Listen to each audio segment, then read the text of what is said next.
सर्वप्रथम तो जय श्री कृष्ण। आज हम लोग एक कथा सुनेंगे जो कि ऋग्वेद से है। यह कथा बड़ी ही धार्मिक है, मार्मिक है तथा आध्यात्मिक है। इस कथा को बड़े ही ध्यान से आप सुने, क्योंकि किसी भी कथा को ध्यान से सुनने पे ही कथा समझ में आता है तथा कथा का आनंद भी आता है।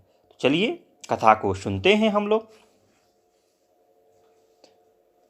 सप्त सिंधव के प्रतापशाली सम्राटों में इक्ष्वाकुंसी महाराज त्रैवृष्ट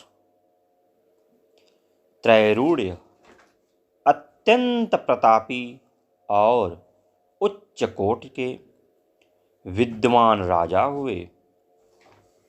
सत्यनिष्ठा, प्रजावात्सलता, उदारता आदि सभी प्रशंसनीय सद्गुणों उन जैसे सत्पात्र में बसने के लिए लालायित रहते थे। समन्वय के उस सेतु को पाकर संसार में प्रायः दिखने वाला लक्ष्मी सरस्वती का विरोध भी मानो सदा के लिए मिट गया है। महाराज की तरह उनके पुरोहित वृष ऋषि भी उच्च कोटि के अद्वितीय विद्वान मंत्रदृष्टा अभिचारिकादि कर्मों में अति निष्ठता ब्रह्मवेत्ता थे। साथ ही वे अत्यंत शूरवीर भी थे। प्राचीन भारतीय राजनीति में पुरोहित राजा की मंत्री परिषद का प्रमुख घटक माना जाता था। जहां राजा की छात्र शक्ति प्रजा में अधिभौतिक सुख सुविधा और शांति के प्रस्थाप समस्त लौकिक साधनों का संयोजन और बाधक तत्वों का विघटन करती थी। वहीं पुरोहित की ब्रह्म शक्ति आध्यात्मिक एवं अधिदैविक सुख शांति के साधन जुटाने और अधिदैविक बाधाओं के मिटा देने के लिए प्रकार से पोषित महाराजा त्रैवृष्ट की प्रजा सभी प्रकार की सुख सुविधाओं से परिपूर्ण रहा करती। वृष ऋषि जैसे सर्वसमर्थ पुरोहित के वृष ऋषि जैसे सर्वसमर्थ पुरोहित के मणि कंचन योग से प्रजा वर्ग में सुख शांति का साम्राज्य छाया हुआ था।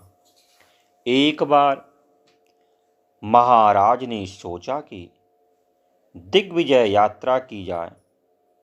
इसमें उनका एकमात्र अभिप्राय यही था कि सभी शासक एक राष्ट्रीय भाव में आबद्ध हो कार्य करें। वे किसी राजा को जीत करके उसकी संपत्ति से अपना कोष भरना नहीं चाहते थे।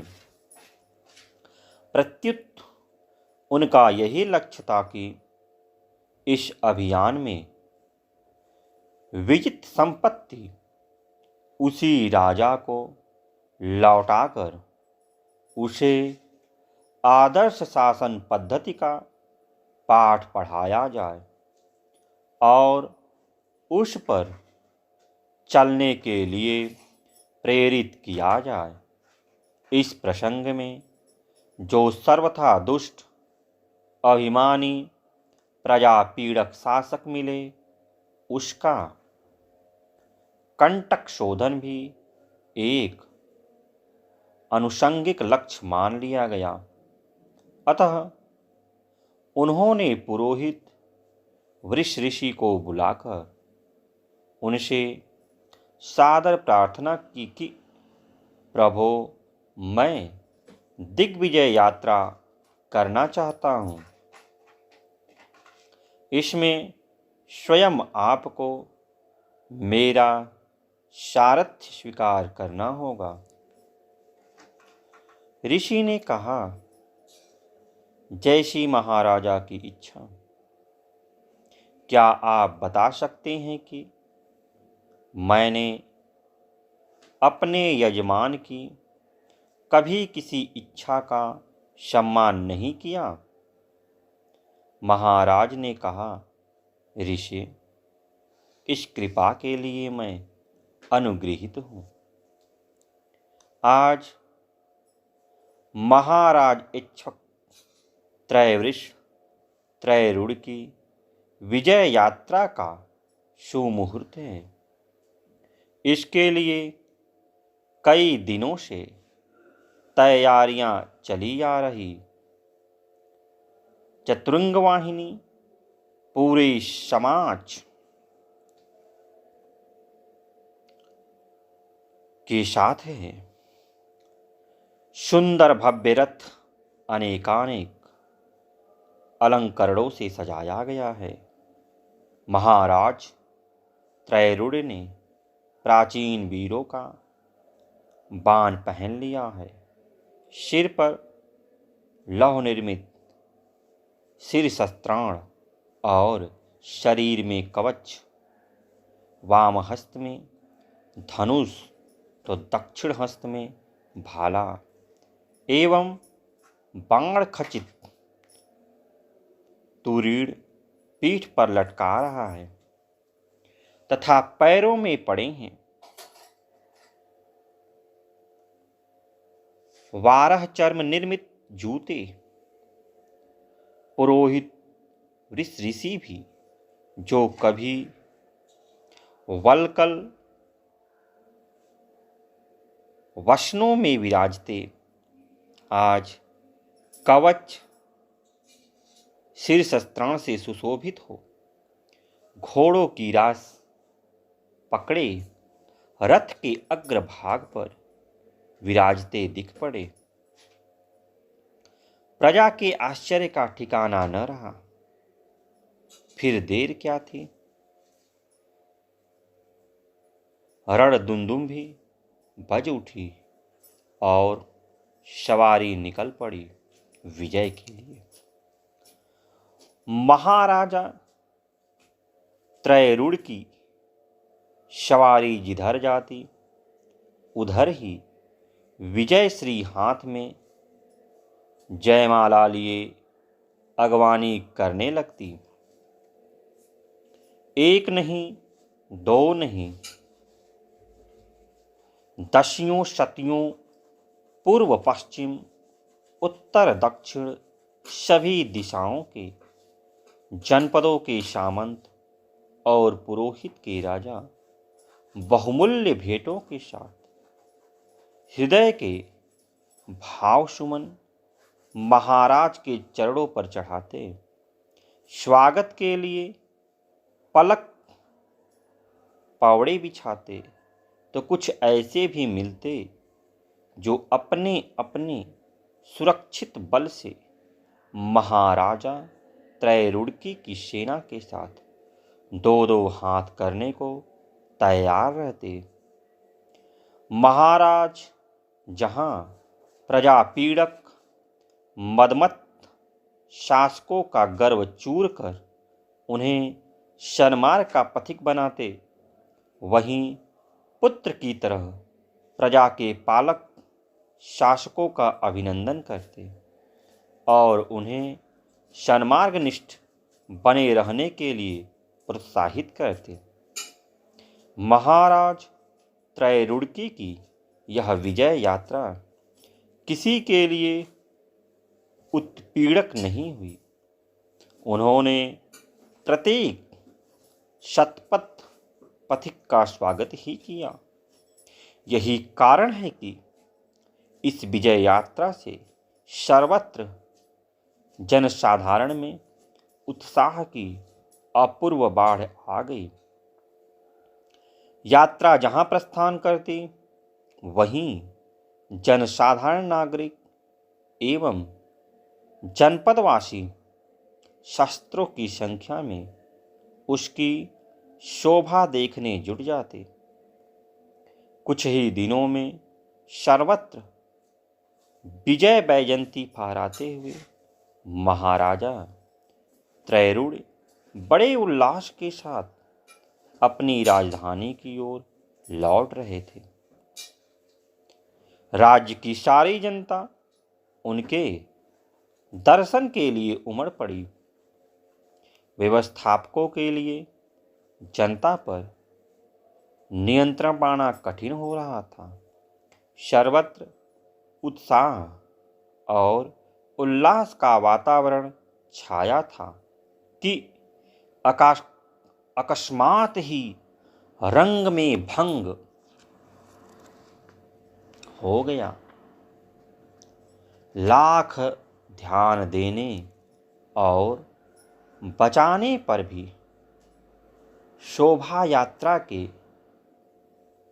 दर्शन के लिए उतावला एक अबोध ब्राह्मण बालक रथ चक्र के बीच में आ गया और सारा मजाक किरकिरा हो गया। राजकीय रथ से कुचलकर एक ब्राह्मण बालक की हत्या हो जाए, जिस पर आरूढ़ हो सम्राट और जिसे हाँकने वाला हो राज्य के पुरोहित। अब अपराधी किसे माना जाए? प्रजा के लिए यह बहुत बड़ा यक्ष प्रश्न उपस्थित हो गया। वादी थे उनके सम्राट त्रैवृष और प्रतिवादी थे ब्रह्म वर्चस्व पुरोहित ऋषि वृष। उपस्थित जन समुदाय ही न्यायकर्ता बना। उसके प्रमुख नायक के समक्ष दोनों ने अपने अपने तर्क रखे। महाराज ने कहा, पुरोहित रथ के चालक थे, उन्हें इसकी सावधानी रखनी चाहिए थी। ब्राह्मण बालक की हत्या का दोष उन पर भी है। पुरोहित ने कहा, वास्तव में रथ के स्वामी रथी तो महाराज हैं और मैं तो सारथी। वे ही मुख्य हैं और मैं गौड़। अवश्य ही रथ की बागडोर मेरे हाथ में रही, पर फलक या फल के भागी तो महाराज ही हैं। जब सैनिकों के युद्ध जीतने पर भी विजय फल, विजय का सेहरा राजा के ही सिर पर रखा जाता है, तो रथी के होने के कारण ब्राह्मण बालक की हत्या का दोष भी उन्हीं के सर मढ़ा जाए। निर्णायकों की समझ में कुछ नहीं आ रहा था।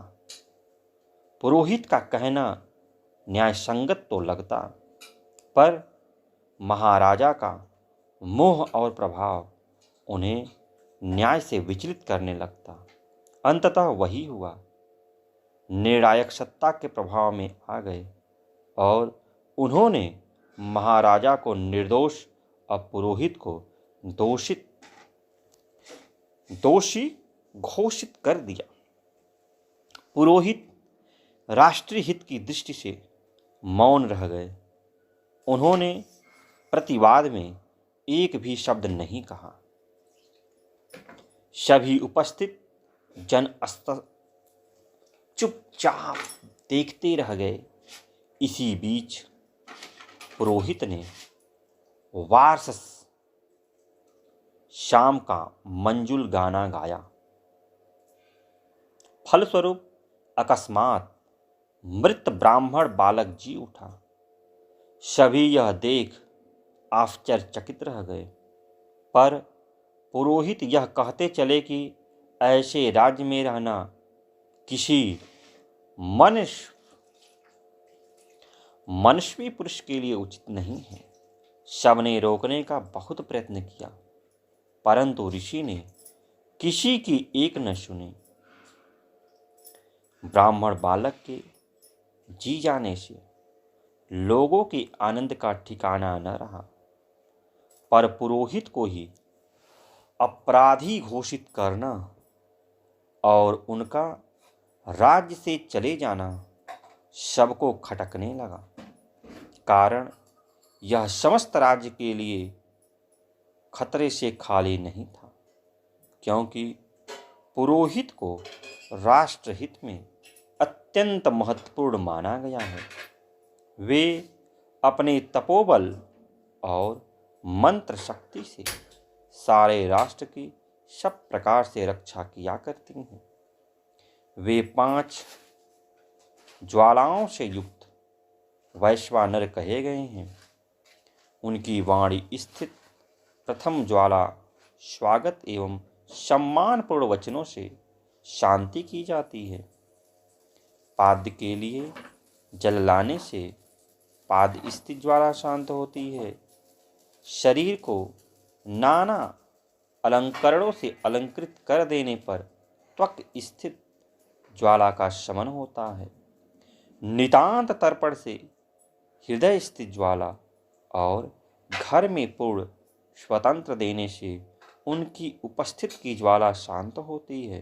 अतः राजा का कर्तव्य है कि वह पुरोहित रूप वैश्वानर की इन 5 ज्वालाओं को उन वस्तुओं के संयोजन से शांत रखे, अन्यथा वह आग राष्ट्र को भस्म कर डालती है।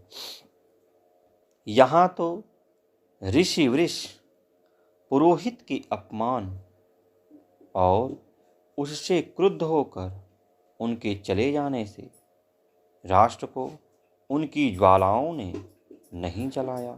कारण वे स्वभावतः बड़े दयालु थे, पर उनके चले जाने के साथ पूरे राज्य से ही अग्नि उठ गई। सायंकाल होते होते राजभवन के बाहर प्रजाजनों का समुद्र उमड़ पड़ा और एक ही आक्रोश मचा, हमें आग दो। सारे परिवार दिन भर से भूखे हैं। आग सुलगाते सुलगाते पूरा दिन बीत गया, पर उसमें तेज ही नहीं आता। चूल्हा जलता ही नहीं, रसोई पके तो कैसे। हमारे बाल बच्चे भूख से छटपटा रहे हैं। महाराजा त्रयवृष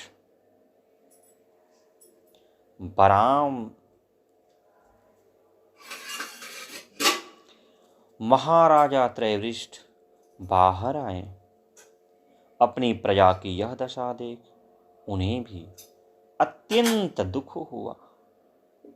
यह समझते देर न लगी कि यह पूज्य पुरोहित के अपमान का ही दुष्परिणाम है। उन्होंने प्रजाजनों से थोड़ा धैर्य रखने को कहा और अपने प्रमुख अधिकारियों को आदेश दिया कि जहां कहीं पुरोहित जी मिले, उन्हें बड़े आदर और नम्रता के साथ मेरे पास अतिशीघ्र लाया जाए। सम्राट का कठोरतम आदेश, उसके पालन में देर कहाँ। चारों ओर चर भेजे गए और अंततः पुरोहित को ढूंढ ही निकाला गया। वे निकटवर्ती दूसरे किसी सामंत के राज्य में एक उद्यान में बैठे हुए थे। राजकीय अधिकारी पुरोहित को ले आए तो महाराज उनके चरणों में गिर पड़े और कहने लगे, महाराज क्षमा करें और किसी तरह प्रजा को उबारे। आपके चले जाने से अग्निदेव भी क्रुद्ध हो राज्य भर से लुप्त हो गए। ब्राह्मण हृदय किसी की पीड़ा देखते ही पिघल जाता। प्रजा की यह दुर्व्यवस्था देख ऋषि विचार में पड़े कि आखिर हुआ क्या। उन्होंने 5 मिनट ध्यान किया और महाराज से कहा कि अंतःपुर में चले। महाराज आश्चर्य में पड़े कि ऋषि क्या कह रहे हैं, फिर भी चुपचाप वे उनके साथ अंतःपुर में पधारे। ऋषि ने एक खाट के नीचे छिपा रखा एक शिशु महाराज को दिखाया। महाराज कुछ समझ न पाए। ऋषि ने कहा, महाराज, आपकी पत्नियों में एक पिशाचनी बन गई है। मेरे रहते उसे अपना उत्पात मचाने का अवसर नहीं मिल पाता था, परंतु मेरे यहाँ से जाते ही उसने चट राज्य भर के अग्नि से सारा तेज उठाकर यहाँ शिशु रूप में छिपा दिया है। यही कारण है कि पूरे राज्य के अग्नि से तेज जाता रहा। महाराज स्तब्ध रह गए।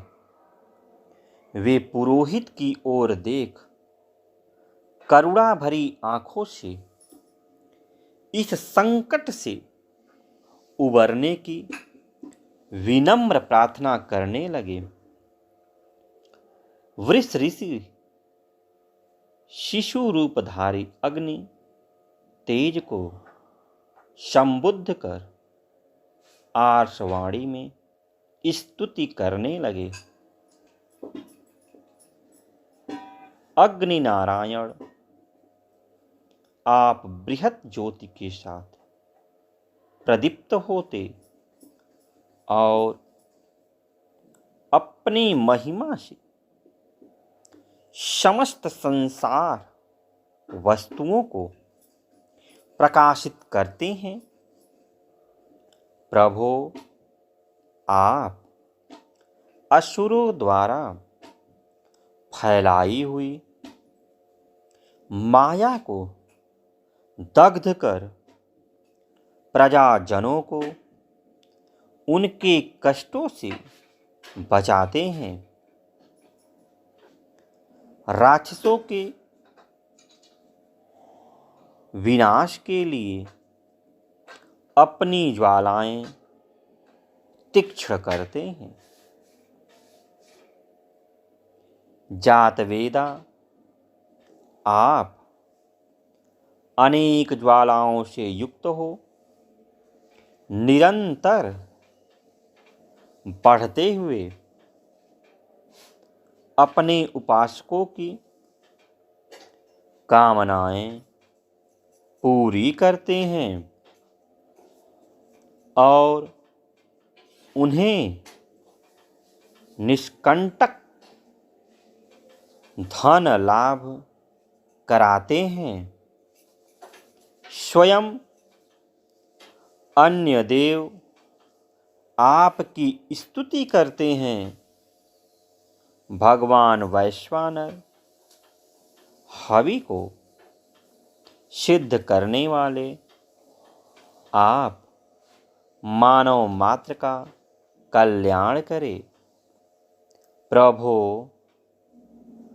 आपके तेज के अभाव में आज सारी प्रजा विपन्नो बिखल रही है। दयामय दया करें। ज्यों ही पुरोहित वृष ऋषि की स्तुति पूर्ण हुई, त्यों ही वह शिशु अदृश्य पिशाचिनी के बाहुपाश से छूट सामने अग्नि रूप में प्रकट हो गया। पुनः जैसे ही पिशाचिनी उसे पकड़ने चली, वैसे ऋषि के मंत्र प्रभाव से भस्म हो गई। इस प्रकार अग्नि शिशु के मुक्त होने के साथ घर घर की अग्नि प्रज्वलित हो उठी। प्रजा वर्ग के आनंद का ठिकाना न रहा। महाराज ने अपने वर्चस्वी पुरोहित वृष ऋषि को साष्टांग प्रणाम किया और क्षमा मांगने लगे। प्रभो, आपने सम्राट पद के गर्व में आकर